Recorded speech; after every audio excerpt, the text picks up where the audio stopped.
Pokemon lovers, and welcome to a brand new episode of Rating All Pokemon, where I, your girl, Hilda, rate a whole bunch of Pokemon every single week, except when they are legendary or mythical Pokemon, because I am too afraid to rate them.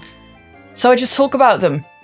That's what we do. And no one learns anything, because I just talk. Today we talk about the forces of nature. The forces of nature consist of Tornadus, Thundurus, and Landorus, and I'll have you know that I am so disconnected from these Pokemon that I didn't even realize that they have another form. Because I'm truly so disconnected from these guys, and I don't know why. They just do nothing for me. I never even took the time to get them in the game because I'm like, what are you? What are you? Like I said, Thundurus, Tornadus, and Landorus together make the forces of nature. And these guys are based on a lot of different types of mythological Shinto type thing. I'll discuss them individually later. I just want to talk about the forces of nature at first. Thundurus and Tornadus are like destructive Pokemon. Because of the storms and the tornadoes they create, they ruin the land. And that is where Landorus comes in, who's like the leader of the two, who will try to calm them down and make sure that the land can thrive instead of be wasted by these two grumpy assholes. So there's a shrine for Landorus because Landorus saved the farmers and the land and made everything fertile again and not screwed up by the thunders and the storms and all the stuff that its brothers created. I mentioned a little bit earlier that the forces of nature have a second form. This is known as their Therian Forms. Like their earthly forms. If you use the reveal glass, it will switch their forms from regular form or incarnate form and Therian form. Like I said, I completely forgot there was even a Therian form of these guys. I had no clue. Did I even ever know? I don't know, they don't look familiar to me. This is bad. This is bad. I am a fake, I'm not a real Pokemon person, how did I not know this? Let's just move on. Let's just start talking about them all individually so that I can, I don't know, maybe redeem myself, maybe not, probably not. I want to start talking about Tornadus, also known as the Cyclone Pokemon. Tornadus is a green genie type boy, and when it changes into its Therian form, it's like a huge green bird. Big green bird with a mustache. Tornadus is able to travel at speeds of 200 miles an hour, which is 320 kilometers an hour. I looked it up this time. I was not lazy, and I'm very proud of myself. And that's very fast, by the way. It can whip up storms with its tail, and it can blow away houses, and you know what? It's not a great guy to have around because it fucks you up. Tornadus is the only Pokemon in the entire Pokemon world that is a flying type. That is just a flying type. Most flying types are double typing. Well, actually, I say most, but pretty much all of them, except for Tornadus, which is crazy. The incarnate form of Tornadus might be based on the Fujin, which is the kami of the wind. The kami are guys in Japanese folklore that represent wind, earth, and the other thing that I'll talk about in a minute. Now, the Therian form might be based on a big bird of prey. Obviously, it looks like it could be an eagle or something like that. But looking at all the other guys, it may actually be based on the Vermilion Bird, which is one of the 4 Chinese constellations. Or it may be based on, and correct me if I'm wrong, actually don't correct me if I'm wrong because no one can pronounce this, Huitzilopochtli, which is a god from Aztec mythology that represents a hummingbird.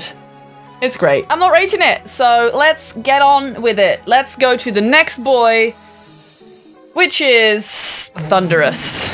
Thundurus is known as the Bolt Strike Pokémon. Fun fact, Bolt Strike is a Pokémon move that Zekrom can do. It's Zekrom's signature move, but this guy can't do it. It's just called the Bolt Strike Pokémon.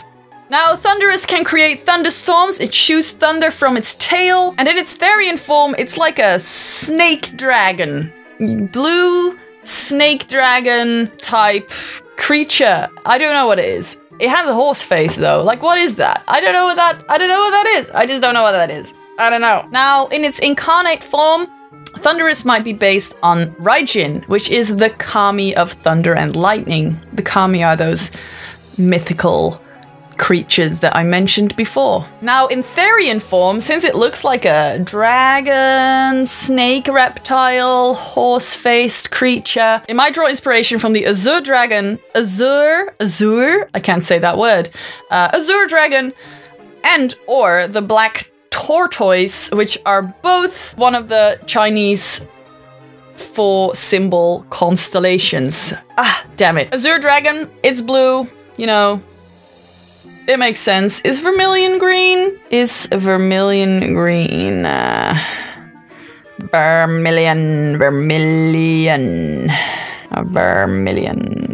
Vermilion is not green, by the way, but talking about that, I just remembered Tornadus was supposed to be red in the prototypes that they made, and then they changed it to green, which would have made sense with the vermilion bird. Thank you for listening. Let's go back to Thundurus. Azure dragon, black tortoise, but it may also be based on, again, another Aztec creature, of which I cannot pronounce the name, Quetzalcoatl, which was a feathered serpent in Aztec mythology. The last one of the group is the leader, the big boy, Landorus. Now, Landorus is a type of orangey creature, and it's a ground and flying type, land, ground, you get it. Now, Landorus is known as the guardian of the fields because it is able to make crops grow. And that is why there's a shrine for him in the Unova region, because, you know, it helps agriculture. The Therian form is kind of hard to describe. It's like a cat, bear. I don't actually know what that is, but it looks weird again. I don't know what these guys are. I just don't know. Now, the incarnate form of Landorus might be based on the Inari, which is the kami of fertility in Japanese mythology. Now, the Therian form, the weird cat horse, not a horse, the weird cat or tiger type creature that is, might be based on the white tiger of the Chinese 4 symbol constellations. And that's when we have reached all the 4 symbols of the constellations, although Thundurus is based on 2 of them, which is cheating. It doesn't matter. Now, it may also be based on the Tezcatlipoca or the Tepeolotl, which are both gods from the Aztec mythology that resemble a jaguar. I don't really see a cat in this guy, but you know what? I'll just let the people believe it. I am not sure what I think of the forces of nature. Are there people who are like really into them? Because I would like to know why. Does anyone use them competitively? I don't know. I don't know how these guys do in the world of Pokemon. I just don't know. And honestly, I don't really care for them. If they didn't exist, I would not be mad.